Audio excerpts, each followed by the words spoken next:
Bilal Ibn Rabah was born into slavery, a condition that was compounded after he became one of the first believers to follow the teachings of Prophet Muhammad. Bilal's father was an Arab slave, and his mother was a former princess of modern-day Ethiopia, who was also enslaved. Bilal was ruled by a master who punished him for his conversion to Islam. He dragged Bilal around Mecca, encouraging people to mock him. He even tried to force him to renounce his faith by placing a large rock on his chest and pinning him on the ground. But far from renouncing his faith, Bilal showed a defiance and strength in the face of persecution and violence. Impressed by Bilal's steadfastness to the Islamic faith, Prophet Muhammad sent one of his closest friends, Abu Bakr, to pay for Bilal's freedom. Once freed, Bilal rose to prominence in the early Muslim community. Prophet Muhammad appointed him to serve the mosque by using his melodious voice to call the believers to prayer. Bilal was a black man, and for some, his blackness made him unfit for such an honor. On one occasion, a companion of the Prophet, a man named Abu Dar, disparagingly said to Bilal, "You son of a black woman." This drew a swift rebuke from Prophet Muhammad. "Are you taunting him about his black mother?" asked the Prophet. "There is still some influence of ignorance in you."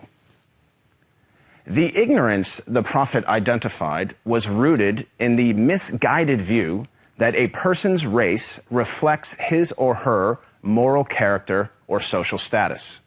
In fact, the Prophet's message of racial equality stood in stark contrast to the prevalent racial animosities of 7th century Arabia. Scholars refer to the period prior to the advent of Islam as Jahiliyyah, a time of ignorance, which included racism. Arguably, Prophet Muhammad was the first person in human history to declare, in no uncertain terms, that no person is above another by virtue of race or ethnicity. This declaration is crystallized in one of the Prophet's notable speeches, his last sermon, as it is known, which was delivered on Mount Arafat in 632 AD. In that sermon, the Prophet unequivocally condemned racism when he said, "All mankind is descended from Adam and Eve. An Arab has no superiority over a non-Arab, and a non-Arab has no superiority over an Arab. A white person has no superiority over a black person, nor a black person has any superiority over a white person, except by piety and good action." Ever since then, Prophet Muhammad's teachings on racial equality have inspired human beings to strive for racial equality and justice for all. Consider the life of Al-Hajj Malik al-Shabazz, more commonly known as Malcolm X, the black Muslim civil rights leader who battled racism in the 1950s and 1960s. After performing the Hajj, or Islamic pilgrimage, to the city of Mecca, Malcolm wrote his famous letter from Mecca, in which he said, "There were tens of thousands of pilgrims from all over the world. They were of all colors, from blue-eyed blondes to black-skinned Africans.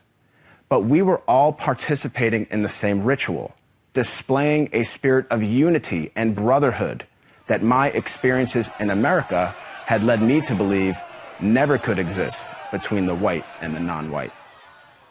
He added that he had never before seen sincere and true brotherhood practiced by all colors together, irrespective of their color.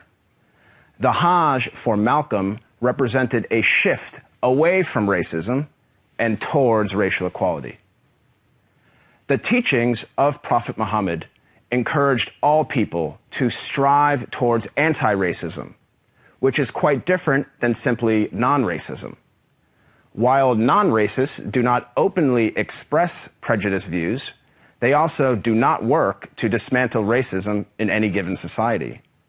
The Prophet of Islam actively challenged and dismantled the covert, the overt, and the systematic racism around him. He identified racism as a symptom and identified its root cause as arrogance in the human heart. As our world becomes more and more diverse and interconnected, it is imperative that we strive to follow the teachings of Prophet Muhammad. I am not a Muslim myself, but I have to say that I am deeply inspired by the anti-racism of Prophet Muhammad, because he showed that a person is distinguished over another not by race, but rather by the quality of one's character and conduct. I am Craig Considine for the Amir Stein Center.